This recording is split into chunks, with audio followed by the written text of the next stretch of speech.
जय गुरु जी संगत जी, सभी को जय गुरु जी संगत जी। आज चौथा दिन है शिव पुराण का, और जिनको वीडियो नहीं मिली है चैनल पे जाके चेक कर लें। डे 1, डे 2 और डे 3 करके मैंने नीचे टाइटल में डाला हुआ है, तो सब अपनी अपनी शिव पुराण प्लीज़ पूरी करना संगत जी। बड़ी मेहनत लगती है इसको पढ़ के एडिट करने में, बैठने में, जबकि बैक में बहुत पेन है। और अगर सुनते हो तो कहते हैं ना, पूरी सावन अगर हम शिव पुराण का पाठ करते हैं तो उसका महत्व इतना है कि मैंने जो पढ़ा है कि साक्षात शिव और पार्वती आपके आशीर्वाद के लिए धरती पे आते हैं सावन में, और जो उनकी महिमा का बखान करता है, क्योंकि शिव और पार्वती की दोनों की महिमा शिव पुराण में है। विशेषकर तो शिव जी की है, लेकिन शिव और पार्वती दोनों एक दूसरे के पूरक हैं। तो उनकी महिमा को जो भी बखान करता है उस पर गुरु जी की कृपा बहुत होती है। जय गुरु जी। शुरू करते हैं। आठवां अध्याय।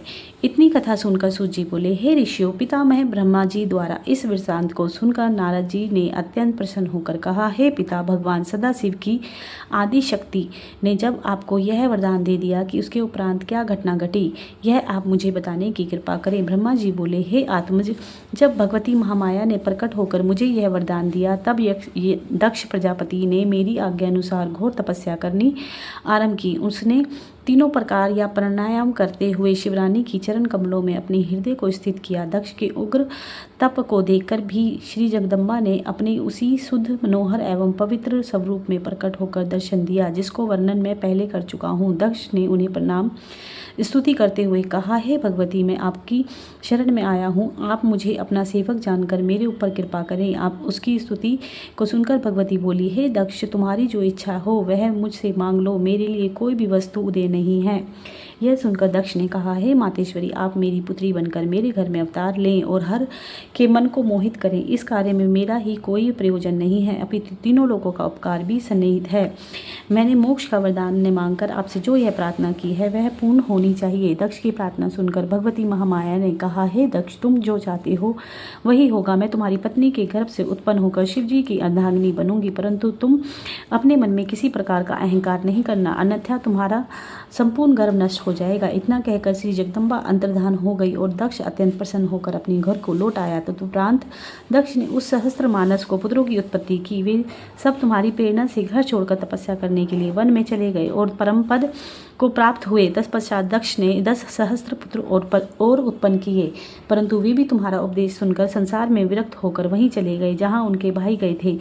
उस समय दक्ष ने अत्यंत क्रुद्ध होकर तुम्हें यह शाप दिया कि हे नारद, तुम अत्यंत उद्धम हो, क्योंकि तुमने मेरे सब पुत्रों के मेरे विरुद्ध कर दिया है। अब मैं तुम्हारे कर्म के अनुसार तुम्हें यह शाप देता हूँ कि किसी एक स्थान पर न ठहर कर सदैव भ्रमण किया करो। हे नारद, तुम्हें यह शाप देने के उपरांत दक्ष को अपने मन में कुछ संतोष हुआ। तब उसने अपने मन में यह निश्चय किया कि अब कुछ मैथुनी सृष्टि उत्पन्न करनी चाहिए। यह विचार करके दक्ष ने अपने हृदय में भगवती जगदम्बा का ध्यान किया। उस समय भी श्री जगदम्बा जी ने भी अपने मन में यह विचार किया कि अब मुझे दक्ष के घर जन्म लेकर उसका मनोरथ पूर्ण करना चाहिए। यह निश्चय कर वे दक्ष के हृदय में प्रवेश कर गई। उस समय दक्ष प्रजापति का अत्यंत प्रसन्नता प्राप्त हुई और भगवती के तेज से उनका शरीर प्रदीप्त हो उठा। तदुपरांत शुभ अवतार पाकर दक्ष ने उनके तेज को अपनी पत्नी में स्थिर कर दिया।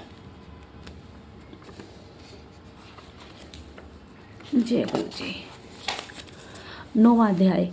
ब्रह्मा जी ने कहा, हे नारद, जब दक्ष की पत्नी गर्भवती हुई तो उस समय बहुत धूमधाम से उत्सव मनाया गया। दक्ष ने रीति के अनुसार पूजा की। मैंने तथा विष्णु ने भी उन्हें उत्सव में सम्मिलित होकर दक्ष की पत्नी की सेवा एवं स्तुति के पश्चात दक्ष की प्रशंसा की। सभा समाप्त होने के पश्चात हम सब लोग अपने अपने घर को लौट आए। 9 महीने बीतने के पश्चात जब 10वां महीना आरंभ हुआ तो चारों ओर अपने आप आनंद के दृश्य प्रकट हुए।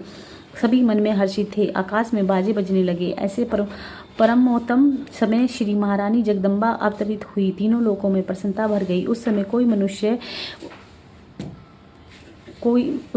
मनुष्य दुखी दिखाई नहीं दिया। तब मैं, विष्णु तथा समस्त ऋषि मुनि एकत्र होकर दक्ष प्रजापति के घर गए। अत्यंत प्रसन्नता के साथ बाजे बजने लगे। सब लोग देवी की स्तुति करने लगे।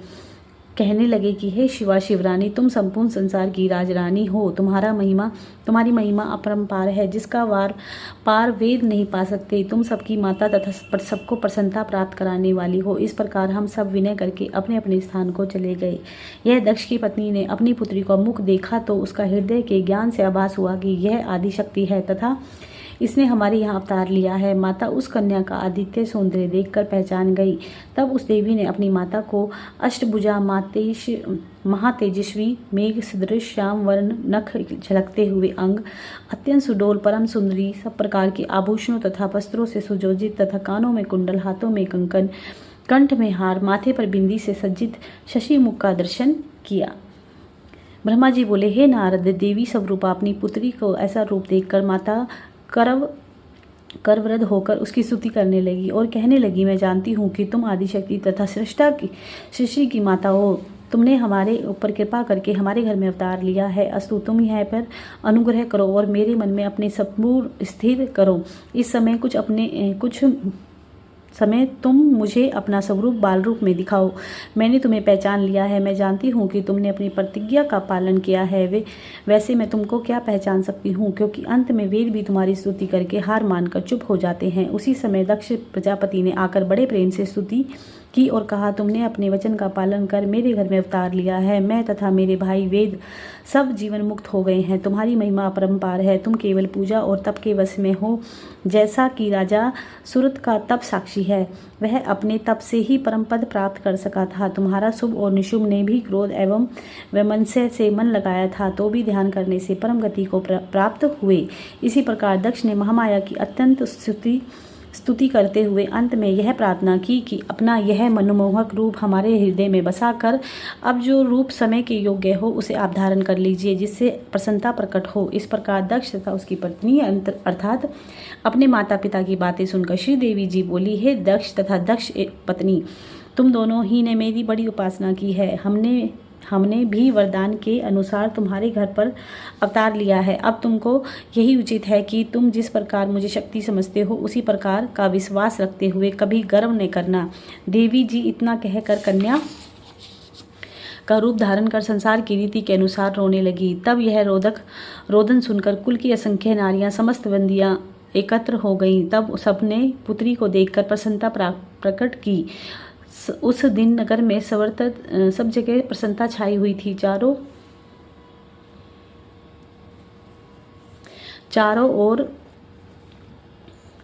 ओर से जय जयकार नाद गूंज रहा था। दक्ष तथा उसकी पत्नी ने वेद एवं कुल के नियमानुसार सब रीति की तथा बहुत साधन कहाँ पे रह गई मैं रीति की बहुत सा धन स्वरूप बांटा। उस समय में तथा विष्णु जी की देवता और मुनियों का साथ लेकर वहां जा उपस्थित हुए तथा दक्ष के निवेदन के अनुसार हमने उस कन्या का नाम सती रखा। दक्ष के यहाँ पुत्री उत्पन्न होने से इस आनंद उत्सव की तीनों लोकों में चर्चा हुई। दक्ष प्रजापति तथा दक्ष पत्नी ने पुरुषों एवं स्त्रियों को समुचित आदर सत्कार किया। उसके पश्चात सब लोग अपने अपने घर को चले गए। दक्ष अपनी पत्नी सहित सती के प्रेम में निमग्न होकर सब कुछ भूल गया। सती चंद्रकला की भांति दिन दिन बढ़ने लगी। प्रतिदिन शिव पत्नी का पाठ करती तथा सदा शिव का ध्यान करती। वे पार्थिव पूजन करती तथा माता पिता की प्रसन्नता की ओर अधिक ध्यान देती। यद्यपि उनका शिव में अधिक ध्यान रहता, परंतु इस बात को वे किसी पर प्रकट न होने देती। सती इस प्रकार के विचित्र खेलों में मगन रहती। जब कुछ बड़ी हुई तो उनके मुख की कांति दूनी हो गई। उसकी सुंदरता की समानता तीनों लोकों में कोई भी नहीं कर सकता था। लक्ष्मी मोहिनी भी उनकी सुंदरता की समानता न करके अंत में पराजय मान गई हैं। हे नारद, इस प्रकार मैंने दक्ष की कन्या का यह संक्षेप में वर्णन किया है। ब्रह्मा जी ने कहा, हे नारद, एक समय सती ने दक्ष के सम्मुख एक विचित्र चरित्र किया था। उस समय में और तुम वहां पहुंचे। सती ने हम दोनों को बैठने के लिए स्वर्ण की चौकी देकर हमारी स्तुति की। हम दोनों ने सती की नम्रता तथा सेवा देखकर यह वरदान दिया कि जिसकी महिमा अपार है तथा जिसकी हम और विष्णु सेवा करते हैं और जो किसी दूसरी स्त्री को ना चाहे, ऐसा परम पुरुष तुम्हारा पति हो। सती से ऐसा कहकर फिर दक्ष ने कहा, हे दक्ष, तुम धन्य हो। तुम्हारे घर में आदि शक्ति जगदम्बा अवतरित हुई हैं। अब तुमको यही उचित है कि मोह रहित होकर कन्या का विवाह शिव के साथ संपन्न कर दो। ऐसा कहकर मैं और तुम अपने अपने स्थान को लौट आए। उस समय दक्ष ने प्रसन्न होकर सोचा कि अब सती युवा हुई है तथा घर में बाहर पैर नहीं रखती, अस्तु मुझे यही उचित है कि जिस प्रकार शिवजी उसको स्वीकार करें वही उपाय करना चाहिए। इसी प्रकार विचार करते करते बहुत समय व्यतीत हो गया, परंतु दक्ष के हृदय में कोई बात स्थिर न हुई। तब सती ने सोचा कि मैं शिव का तप करके शिवशक्ति हो जाऊं, परंतु लज्जावश माता पिता की आज्ञा के बिना वे इस बात को प्रकट नहीं कर सकती थी। अंत में एक दिन उन्होंने अपनी माता से अपनी यह आकांक्षा प्रकट करते हुए कहा, यदि आज्ञा हो तो मैं वन में जाकर शिवजी की तपस्या करूं, क्योंकि वे बिना तपस्या किए मुझसे विवाह नहीं करेंगे और बिना विवाह के तुम्हारा मनोरथ पूर्ण नहीं होगा। इसलिए हे माता, यही उचित है कि तुम मुझे उसके लिए पिता से आज्ञा दिला दो। माता ने सती की बात सुनकर दक्ष को बुलाया तथा सती की मनोकामना कह सुनाई। यह सुनकर दक्ष अत्यंत प्रसन्न हुए। इस प्रकार सती जी अपने माता पिता की से आज्ञा लेकर अपनी सखियों के साथ हाटकेश वन में पहुंचकर कठिन तपस्या करने लगी। उन्होंने तीनों ऋतुओं में उसी वन में रहकर व्रत का शुभारंभ किया और पूरी तरह शिवजी की पूजा की। वे कार्तिक में नित्य प्रातः स्नान कर शिव का पूजन करके रात दिन शिव के चरणों में ध्यान लगाए रही। माघ में स्नान कर शिवजी की पूजा की तथा भीगे हुए वस्त्रों से नदी के तट पर तप करती रहीं और रात्रि की सखियों सहित जाकर अत्यंत प्रसन्न हुई। उन्होंने फागुन मास की 14 को शिवजी की पूजा की तथा उन पर अनेक प्रकार के पुष्प चढ़ाए और रात्रि को जागरण कर चारों प्रहर उनकी पूजा की। चैत्र मास में शुक्ल पक्ष की चतुर्दशी को टेसु के पुष्प अर्पित किए, उन्हीं पुष्पों से शिवजी का पूजन किया। वैशाख सुदी तृतीया को शिवजी का पूजन किया तथा उनके सम्मुख नाना प्रकार के पुष्पों से निवेद समर्पित किए। ज्येष्ठ मास के अंत में व्रत रखकर सहस्त्र भटकटिया के पुष्पों से शिवजी की पूजा की। अत्यंत पवित्र आषाढ़ मास में पूरे महाव्रत रखकर नाना प्रकार के पुष्पों से शिवजी का पूजन किया। श्रावण की अष्टमी को वस्त्राधिक दान किए। वादों में कृष्ण पक्ष को काम तथा सिंधी तिथि में सुंदर सुंदर पुष्प एवं फलों से अच्छी प्रकार शिवजी की पूजा की। इसी प्रकार चतुर्दशी को पुनः शिवजी का पूजन किया। इसी प्रकार सती का नंदा व्रत आनंद पूर्वक संपन्न हुआ। नंदा व्रत पूर्ण हो जाने के पश्चात सती ने प्रसन्न होकर लोगों को बहुत दान दिया और वेद के अनुसार अनेक प्रकार की सर्वोत्तम वस्तुएं एकत्र कर उन्हें शिवजी का पूजन किया। ब्राह्मणों को शिव स्वरूप जानकर उनकी भी पूजा की। इस प्रकार शिव के प्रेम में मग्न होकर योग धारण में तप किया और श्वास चढ़ाकर जल में बैठ गई। उस समय मैंने तथा विष्णु ने जाकर देखा कि सती सिद्धों एवं अमरगण की भांति बैठी हैं और वहाँ के संपूर्ण जीवों में कोई भी देश भाव नहीं है, जहाँ तक कि सिंह तथा गो एक साथ रहते हैं। इस प्रकार समस्त जीवधारी शत्रुता त्याग कर वहाँ प्रेम पूर्वक क्रीड़ा करते थे। मैं और विष्णु जी वहाँ की ऐसी दशा देखकर सती की स्तुति करने लगे। फिर वे कैलाश पर्वत की ओर यह करते हुए कि सती और शिवजी का अंगीकार करें चल दिए। ब्रह्मा जी बोले, हे नारद, मैंने स्वयं एवं विष्णु जी, देवता, मुनि, नाग, सिद्ध सबसे शिवजी को निकट जाकर देखा कि शिवजी शक्ति सहित विराजमान है। हम सब ने उसकी स्तुति की तथा विनती करते हुए कहा, हे महाराज, जब हमको आपसे उत्पन्न किया था तब आपने प्रण किया था कि हम तुम्हारे उपकार के लिए रुद्र नाम से अवतरित होंगे, सो ऐसा ही होगा। आपने अपनी प्रतिज्ञा अनुसार अवतार लिया। अब आप हम पर कृपा करें। मैं और विष्णु यह कहकर चुप हो गए। यह सुनकर सदाशिव बोले, हे ब्रह्मा तथा विष्णु, मुझे तुम दोनों की अत्यंत प्रिय हो। तुम यहाँ मुनियों के साथ किस लिए आए हो? सो मुझे सब ठीक ठीक बताओ। शिव जी के ऐसे वचन सुनकर हमने यह समझा कि अब मनोकामना अवश्य सिद्ध होगी। तब विष्णु और मैंने हाथ जोड़कर उनसे निवेदन किया, हे प्रभु, आप पहले आपने कहा था कि हम विवाह करके लोक कार्य सिद्ध करेंगे। अब वह समय आ गया है। अब आप अपने वचन का पालन कीजिए। शिवजी यह सुनकर हंसकर बोले, हम तो योगी हैं, हमसे विवाह भोग से क्या संबंध है? हमारा शरीर अवधूत है और हमारी सामग्री भी अशुभ है। हम इसी दशा में बहुत प्रसन्न हैं।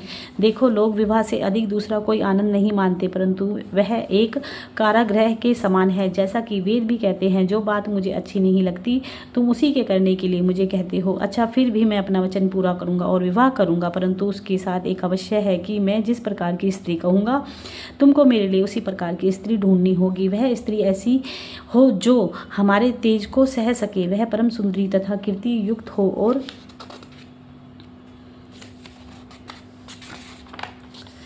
वह मेरी बात माने तथा पूरी तरह से मेरी सेवा करे। शिवजी के ऐसे वचन सुनकर मैंने तथा विष्णु ने हाथ जोड़कर उनसे निवेदन किया कि हे प्रभु, आपके योग्य सर्वगुण संपन्न दक्ष प्रजापति की पुत्री है, जो आपके लिए ही महाकठिन तप कर रही है। आप वहां चलकर उनको वरदान दीजिए तथा उनके विवाह कीजिए। इतना कहकर हम लोग शांत हो गए तथा शिवजी ने हंसकर कहा तथास्तु। शिवजी के मुख से यह सुनकर देवता तथा मुनि आदि जय जयकार करने लगे। इसके पश्चात सब विदा हो गए। उधर शिवजी अपने गणों के सही सती को वर देने के लिए उसी स्वरूप में गए स्वरूप में जिसका सती ध्यान करती थी, सती के पास जा पहुंचे। सती के मन में उस समय वह स्वरूप जिसका की सती ध्यान कर रही थी लुप्त हो गया। वह तब चिंतित होकर सती ने अपने नेत्र खोले और अपने सम्मुख उसी स्वरूप को देखा। सती ने उन्हें पहले तो प्रणाम किया, फिर अपने हृदय में उस स्वरूप का ध्यान धर लज्जा से मस्तक नत कर लिया तथा आनंद में मगन हो वे शांत बैठी रही। उन्होंने कुछ नहीं कहा। उस समय सती को जो आनंद हुआ उसका वर्णन करना कठिन है। शिवजी सती को शांत देखकर बोले, हे दक्ष प्रजापति की पुत्री, हम तुम्हारे तप से बहुत प्रसन्न हैं। तुम्हारी जो इच्छा हो वह मांगो। यद्यपि शिवजी सती की कांक्षा जानते थे, परंतु सती का वचन सुनने को यह आज्ञा दी। फिर भी सती कुछ न कहकर शांत ही रही। सती का यह भाव शिवजी को बहुत भला लगा। वे फिर बोले, मांगो मांगो, विलंब न करो, तुम्हारी प्रत्येक कांक्षा पूर्ण होगी। इतनी कथा कहकर ब्रह्मा जी बोले, हे नारद। इस प्रकार जब शिवजी ने बार बार कहा तब सती बोली, हे महाराज, आप अंतर्यामी हैं। आप मेरे मुख से अपनी प्रीति सुनना चाहते हैं तथा संसारिक जीवों की भांति पूछते हैं, तो मेरा मनोरथ सुनिए। मैं चाहती हूँ कि आप मेरे पति हों और मेरे साथ विवाह करके मुझको अपने घर की दासी बनाए। शिवजी ने सती के ऐसे वचन सुनकर प्रसन्न होकर तथास्तु कहा तथा अंतर्धान हो गए। जय गुरु जी। ब्रह्मा जी ने कहा, हे नारद, शिवजी से ऐसा वरदान प्राप्त कर सती अत्यंत प्रसन्न होकर अपने घर पहुंची। सती की सखियों ने उसके माता पिता को सती संपूर्ण वृत्तांत बताया। उसे सुनकर उसके माता पिता अत्यंत प्रसन्न हुए। इतना कहकर सूत जी बोले, हे मुनियों, जब देवऋषि नारद ने ब्रह्मा जी से यह कथा सुनी, वे बोले, हे ब्रह्मा जी, आपके द्वारा वर्णित यह चरित्र सुनकर मेरे सम्मुख संपूर्ण दुख नष्ट हो गए हैं तथा मुझे बहुत आनंद प्राप्त हुआ है। अब इसके आगे और जो कुछ घटना हुई उस पर भी प्रकाश डालिए। हे पिता, आपके समान शिवजी की पूजा करने वाला संसार में और कोई नहीं है। नारद जी के ये वचन सुनकर ब्रह्मा जी बोले, हे नारद, जब तो मुझको यह वृत्तांत मालूम हुआ तो मैं प्रसन्न होकर शिवजी के पास गया। वहां हाथ जोड़कर उनकी बहुत स्तुति की तथा निवेदन किया कि मुझे क्या आज्ञा है। शिवजी ने उत्तर दिया, हे ब्रह्मा, सती ने हमारी बहुत आराधना की है तथा हमने उसको वर दिया है। सो तुम दक्ष प्रजापति के पास जाकर कहो कि वह हमारे विवाह की तैयारी करे। यह कहकर शिवजी ने मुझे विदा किया। मैं उनकी आज्ञा पाकर दक्ष के पास पहुंचा तथा शिवजी की आज्ञा उन्हें कह सुनाई। यह सुनकर दक्ष शुभ लगन का विचार कर विवाह की सामग्री एकत्र करने लगे। उन्होंने रत्नों सहित शिवजी के पास लगन भेजा और यह समाचार सबको कह डाला। यह देखकर गण अत्यंत प्रसन्न होकर इधर उधर दौड़ने लगे। दोनों की ओर से पूरी तैयारी हुई। तदुपरांत शिवजी बारात सजाकर दक्ष प्रजापति के नगर की ओर चले।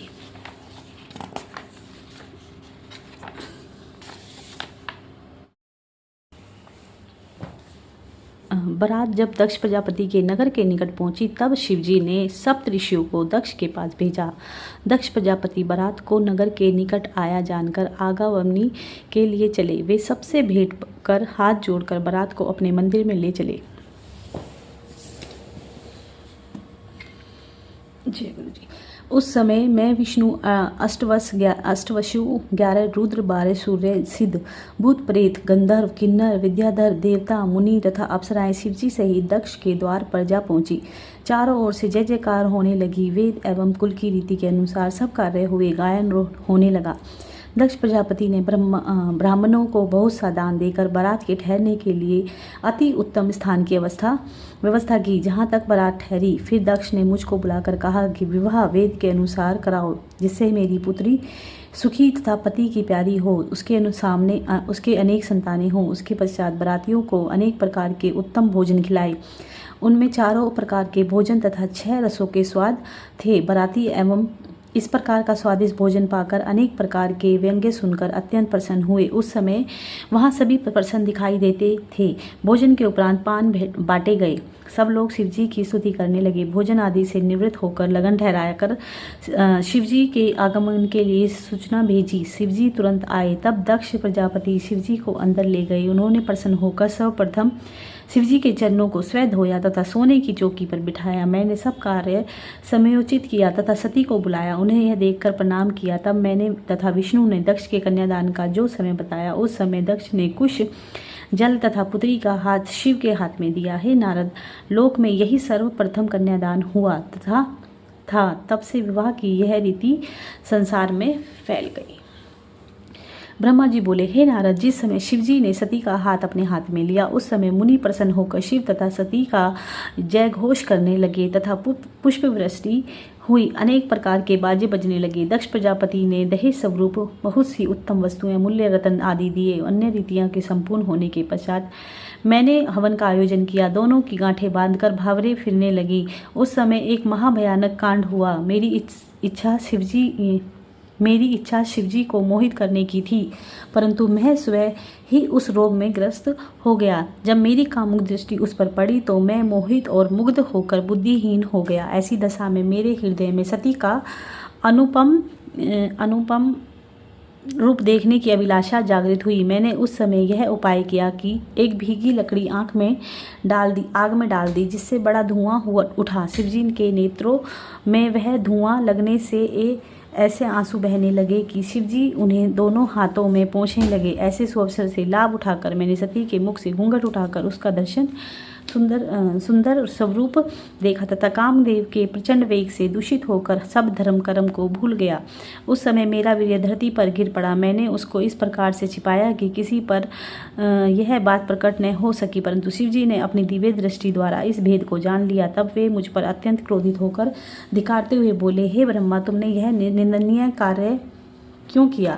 तुमने बड़े कामी हो। यह कहकर शिवजी ने बड़े क्रोध से त्रिशूल हाथ में ले लिया। ब्रह्मा जी बोले, हे नारद, शिवजी का यह स्वरूप देखकर मैं थर-थर कांपने लगा तथा मुझे बड़ा आश्चर्य हुआ। यह दशा देखकर सब लोग शिवजी द्वारा मेरी मृत्यु का निश्चय कर शिवजी की स्तुति करने लगे, परंतु शिवजी का क्रोध कम न हुआ। दक्ष प्रजापति भी हाथ उठाकर शिव शिव करने लगे तथा लोग मेरे मारने की मना करते हुए शिवजी से बोले, हे प्रभु, आप इस समय रंग में भंग न करें। शिवजी ने कहा, हे दक्ष, तुम अब मुझसे कुछ न कहो। मैं ब्रह्मा को किसी प्रकार क्षमा नहीं कर सकता। इसके वेद के पथ पर बुलाकर सती को पाप दृष्टि से देखा। शिवजी के ऐसे क्रोधपूर्ण वचन सुनकर उसके कोप से समस्त सभा कांप उठी। तब विष्णु ने शिवजी की बहुत स्तुति करते हुए कहा, हे प्रभु, आप अप्रमेय, आपका यह आदि अंत कोई भी नहीं जानता तथा ब्रह्मा आपसे ही उत्पन्न है। आप अपने क्रोध को शांत कर तथा मुझे अपना सेवक समझ मेरी प्रार्थना स्वीकार करें, अर्थात ब्रह्मा को समाधान दें। आप ही ब्रह्मा की सृष्टि की रचना करने के लिए उत्पन्न किया है।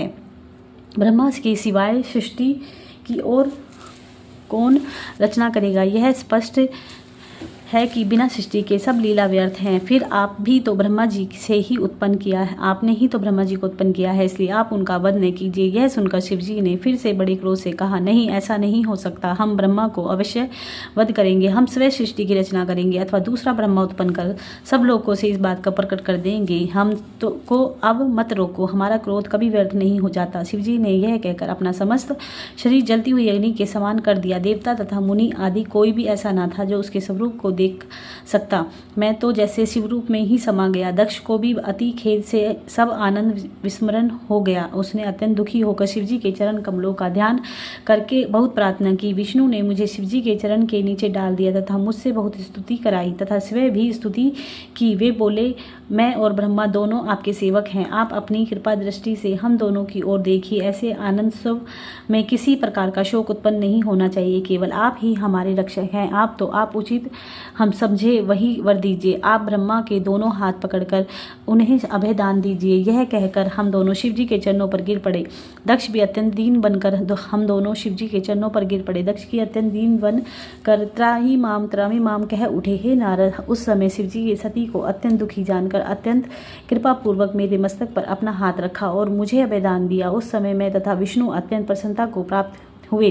दक्ष तथा अन्य सभासद भी आनंद मगन हो गए। उस हर्ष में भरकर मैंने भगवान सदाशिव के अनेक प्रकार की स्तुति की और यह कहा कि हे प्रभु, आपने मुझे पाप रूपी समुद्र में डूबते हुए की रक्षा की है और नरक की अग्नि में पड़ने से बचाया है। अब आप ही कृपा करके वह उपाय बताइए जिससे मेरा यह महान पाप नष्ट हो जाए। यह सुनकर शिव जी ने कहा, हे ब्राह्मण, तुम अपनी सती सहित स्त्री सहित तपस्या करो, तुम्हारे पाप का यही प्रायश्चित है।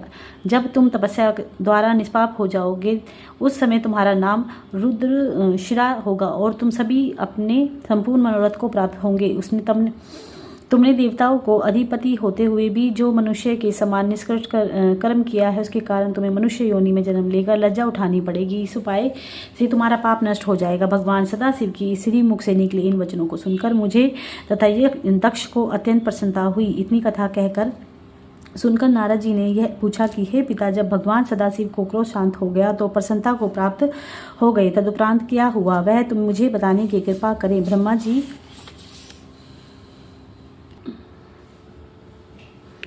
बोले, हे नारद, जब भगवान सदाशिव मुझ पर प्रसन्न हुए और उन्होंने मेरे वीर्य को पृथ्वी पर चमकता हुआ पड़ा देखा तो मुझसे वह कहा, हे ब्राह्मण, यह वीर्य अत्यंत तेजस्वी दिखाई देता है, अतः इसे नष्ट नहीं करना चाहिए। जिस समय तुम्हारा वीर्य धरती पृथ्वी पर गिरा था उसी समय मेरे नेत्रों से एक कुछ आंसू भी गिरे थे। अस्तु, उन दोनों के सम्मेलन से 4 मेघों की उत्पत्ति होगी। शिवजी ने इतना कहते ही 4 मेघ उत्पन्न होकर आकाश में छा गए और गरजते हुए पानी बरसाने लगे, परंतु उस समय शिवजी के भय के कारण वह वर्षा धीमी फुहारों के रूप में हो रही थी। उस वर्षा को देखकर शिवजी तथा अन्य सभी सभासद अत्यंत प्रसन्न हुए और सर्वत्र आनंद भी भर गया। तदुपरांत शिवजी की आज्ञा अनुसार विवाह की अन्य रीतियां पूरी कराई गई। हे नारद, यह सबको जाने के पश्चात विवाह के बाजे फिर पहले की भांति बज उठे। उस समय हमने शिवजी की स्तुति करते हुए कहा, हे प्रभु, जिस प्रकार शब्द और अर्थ में भेद नहीं है उसी प्रकार आप में तथा शक्ति में कोई अंतर नहीं है। आपकी महिमा अपरिमेय है। आपके चरणारविंद की कृपा से इस संसार में किसने क्या नहीं पाया। आप संपूर्ण जीवधारियों के पिता की और भगवती शक्ति संसार की माता हैं। इस स्तुति को सुनकर शिव तथा शक्ति अत्यंत प्रसन्न हो हम लोगों के कृपा दृष्टि की वर्षा करते हुए कैलाश पर्वत को चल दिए। हे नारद, उस समय की शोभा यह रही कि शिवजी के सिर पर छत्र शोभित था और देवतागण दोनों ओर खड़े हुए स्तुति कर रहे थे। शिवजी की ने कुछ दूर आगे जाकर दक्ष तथा अन्य सभी देवताओं को विदा कर दिया और स्वयं शक्ति के एवं अपने गणों सहित कैलाश पर्वत पर जा विराजे। जब शुभ लगन में शिवजी और सती ने अपने भवन में प्रवेश किया उस समय चारों ओर से जय जयकार की ध्वनि सुनाई पड़ने लगी। मैंने तथा विष्णु जी ने शिवजी एवं सती का एक ही सिंहासन पर बिठाया। उस समय नृत्य गायन मंगलाचारण होने लगे। शिवजी ने सबकी मनोकामना पूर्ण करते हुए जिसने जो मांगा उसे वही वस्तु प्रदान की। तदुपरांत सब लोग उनका यश वर्णन करने अपने घर को लौट गए। मैं तथा विष्णु जी भी उनकी आज्ञा प्राप्त कर अपने लोक को लौट आए। हे पुत्र, इस प्रकार मैंने शिवजी के विवाह के लिए अनेक उपाय किए परंतु मेरा कोई वश नहीं चला। जब साक्षात आदि शक्ति ने प्रकट होकर उनके लिए तप किया तभी शिवजी ने उन्हें स्वीकार किया। भगवान सदाशिव का यह चरित्र प्राणियों को मुक्ति देने वाला शिवजी का वह विवाह हो जाने पर मेरे हृदय का दुख दूर हो गया। इस प्रकार श्री त्रिशूल पानी सती के साथ विहार करते हुए कैलाश पर्वत पर रहते थे और सृष्टि के उपकार के निमित्त अनेक प्रकार की कथाएं करते थे। जो मनुष्य शिव तथा सती के विवाह की इस पवित्र कथा का पाठ करता है वह संसार में इच्छित आनंद को प्राप्त कर अनंत में मुक्ति पाता है। इतनी कथा सुनकर शौनकादि ऋषियों ने कहा, हे सूत जी, सती के विवाह का वृत्तांत सुनने के उपरांत नारद जी ने ब्रह्मा जी से क्या बातें पूछी वह आप मुझे बताने की कृपा करें। पुरानी सूत जी बोले, हे ऋषियों, जब देवऋषि नारद इतनी कथा सुनकर चुके तो उन्होंने ब्रह्मा जी से कहा, हे पिता, विवाह के उपरांत शिव तथा सती का जो चरित्र किए उन्हें आप मुझसे कहने की कृपा करें। यह सुनकर ब्रह्मा जी बोले, हे नारद, एक दिन शिव जी को एकांत में बैठे हुए देखकर सती उनके पास जा पहुंची और स्तुति प्रशंसा करने के उपरांत बोली, हे प्रभु, आपने तीनों लोगों का कल्याण करने के निर्मल अवतार ग्रहण किया है। यह मेरा परम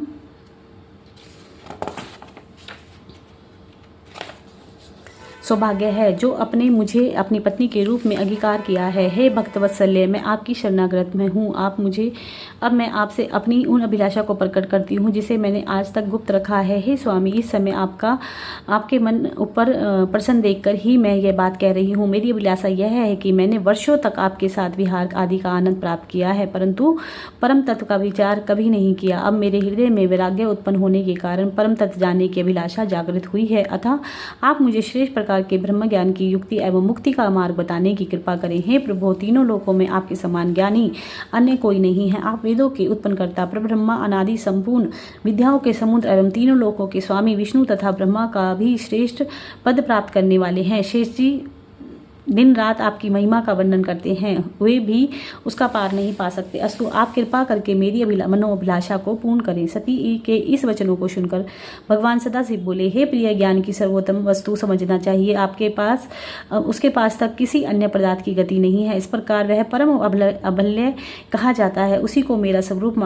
ब्रह्मा जानना चाहिए। जिस तपस्या तथा आराधना का आश्रय लेकर जीवधारी पवित्र हो जाते हैं, उसे ज्ञान की पदवी समझना चाहिए। भक्ति तथा ज्ञान में कोई अंतर नहीं है। जो मनुष्य इन दोनों में अंतर देखते हैं, उन्हें दुख उठाना पड़ता है।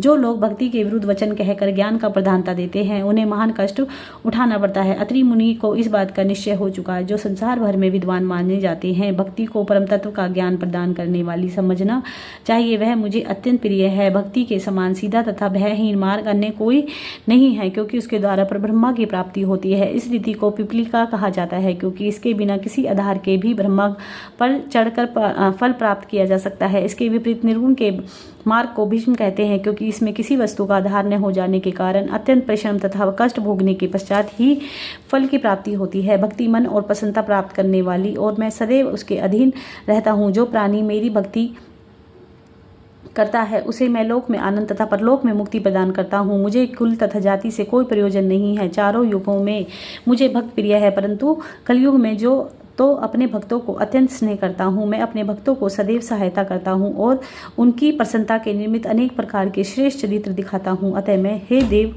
भक्ति की महिमा सबसे बड़ी जानकर मुझे उसी को अपनाओ।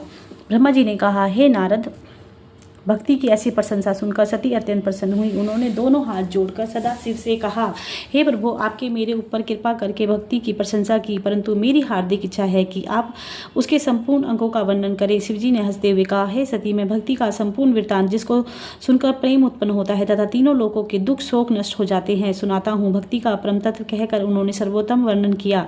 वह दो प्रकार की है, एक स्वाभाविक जो प्रकृति से उत्पन्न होती है, दूसरी वेदेही जो प्रारब्ध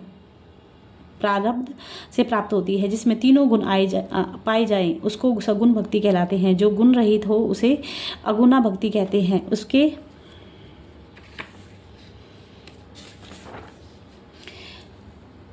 उसके दो भाग हैं। भक्त लोग जिनमें बड़ी श्रद्धा से मन लगाते हैं, इन दोनों खंडों के दो भाग हैं। उनको सावधानी से धारण किया जाता है, तब वे पूर्ण हो। वे इस प्रकार अपने स्वामी की कीर्ति सुनना, कीर्तन करना, उसका वर्णन करना, स्मरण करना, सेवन अर्थात सेवा करना, दासत्व अर्थात दास्य भाव से पूजन करना, वंदना अर्थात वंदना करना, संख्य अर्थात मित्रों की भांति रहना, एवं आत्मसमर्पण अर्थात स्वयं के अतिरिक्त और भी बहुत से प्रकार हैं, जिनको धारण करने से मन अत्यंत प्रसन्न होता है। जैसे बरगद, बेल, तुलसी तथा गंगा आदि की सेवा, अतिथियों की सेवा, ब्राह्मणों की अधीनता तथा तीर्थों की स्तुति आदि। ब्रह्मा जी बोले, हे नारद, इतना कहकर शिव जी बोले, जब मैं अलग अलग 9 प्रकार के अर्थ वर्णन करता हूँ, जब मैं मन वचन कर्म में मेरी प्रशंसा सुनकर भक्त बड़ाई का विचार कर तथा मन को दृढ़ कर, तो उसको श्रवण कहते हैं। जब कुल धन व्यवहार तथा स्वयं के गर्व को छोड़कर हमारी कथा को सुने, जिस स्थान पर कथा होती है उसको नित्य प्रति सजाकर शुद्ध करता रहे, उस शास्त्र की भली प्रकार पूजा कर अनेक प्रकार की वस्तुएं उस पर चढ़ाए। इसी प्रकार उसके पाठ करने वाले की पूजा करके अच्छे वस्त्र, द्रव्य पदार्थ, फल फूल आदि से स्तुति करे तथा उसका उचित फल मिलता है। यही श्रवण की प्रशंसा है। हे नारद, जब मैं तुम्हें कीर्तन के विषय में बताता हूँ, तो उस अपने मन को निलोप करके मेरे जन्म कर्म तथा गुण को देखें, उनका उच्च स्वर में पाठ करें, उसी को कीर्तन कहते हैं। कर्म काल तथा काम रहित होकर संसार की लज्जा तथा इच्छा का त्याग कर हृदय में हमारा गुणगान करें, तो ऐसा कीर्तन करने से अच्छे फल की प्राप्ति होती है। जो सृष्टि तथा जड़ चैतन्य, जीवित निर्जीव, चलने वाले तथा एक ही स्थान पर स्थित रहने वाले सब जीवों में शिव को देखें, मुझको सर्वात्मा समझ कर निष्प्रय रहा करें, उसे स्मरणीय कहते हैं। ऐसे स्मरण से अत्यंत आनंद मिलता है। सेवन के अर्थ के लिए नित्य प्रातः काल उठकर सर्वप्रथम अपने गुरु का ध्यान करें, फिर नियम अनुसार नित्य निमित्तिक आदि से समुचित हो रेशमी वस्त्र धारण कर मस्तक पर त्रिपुंड लगाएं, रुद्राक्ष की माला पहने, धरती को शुद्ध कर बैठने का उत्तम स्थान बनाएं और हृदय रूपी कमल में मेरा अपने स्वामी के स्वरूप का प्रेम से ध्यान लगाएं। पूजन की सामग्री तैयार होने के पश्चात उसमें कर्म पूर्वक षोडशोपचार षोडशोपचार से पूजा करें, नैवेद्य लगाकर आरती करें, दंडवत करें, मुझे अच्छे सुगंधित पुष्प बिछाकर उसके ऊपर अपने स्वामी को सुलाएं तथा सदैव मेरे गुणों का गान कर जीवन व्यतीत करें। संध्या समय फिर अपने स्वामी को जगाएं और संध्या आदि से मेरी आरती करें। नाम एवं स्तुति वर्णन कर कुछ रात व्यतीत हो जाने पर गाने बजाने का सामान एकत्र करें, आनंद पूर्वक बजाएं अथवा बजवा को भोग लगाएं, पुनः आरती करें। उसके पश्चात उत्तम शैया बिछाकर मुझ स्वामी को उस पर सुलाएं। इस प्रकार की सेवा करने वाला भक्त लोक परलोक में आनंद प्राप्त करता है और तीनों लोक उसके चरणों में नमस्कार करते हैं। शिव जी बोले, हे सती, अब मैं अर्चन का वर्णन करता हूँ, इस प्रकार इसे ध्यान पूर्वक सुनो। जो बेलपत्र, पुष्प तथा चंदन को पवित्रता एवं विचार के साथ लोगों से पूछकर लगाएं। धर्म की रीति के अनुसार जिसने धन संग्रह किया हो उसने पूजा के बर्तन तथा सामग्री एकत्र करें। अपने स्वामी ईष्ट देव की षोडशोपचार पूर्वक निस्वार्थ पूजा करें। समय तथा नियम से कोई कमी न हो पावे, इसी का अर्चन करते हैं। जो मेरे मंदिर में फुलवाड़ी लगाएं अथवा मेरे लिंग की स्थापना करें तथा मेरे लिए उत्सव करें, यह सब अर्चन के भाग हैं। जो इस प्रकार मेरा अर्चन करता है वह दोनों लोकों में सिद्धि प्राप्त करता है। अब मैं वंदन की व्याख्या करता हूँ। हे सती, मंत्र का संग जी आज इतना ही, बाकी कल करेंगे। आज मेरी ना दर्द हो गया कमर में। जय गुरु जी, शुक्राना गुरु जी।